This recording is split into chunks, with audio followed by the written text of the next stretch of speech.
Hãy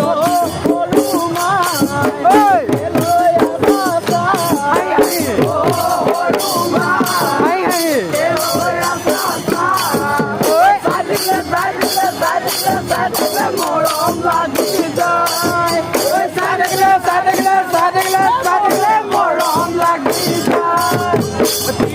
cho kênh Ghiền Mì Gõ để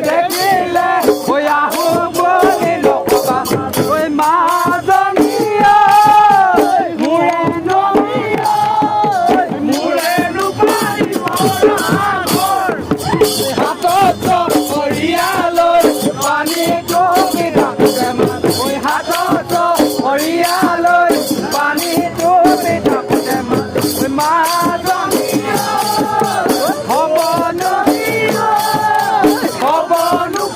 lỡ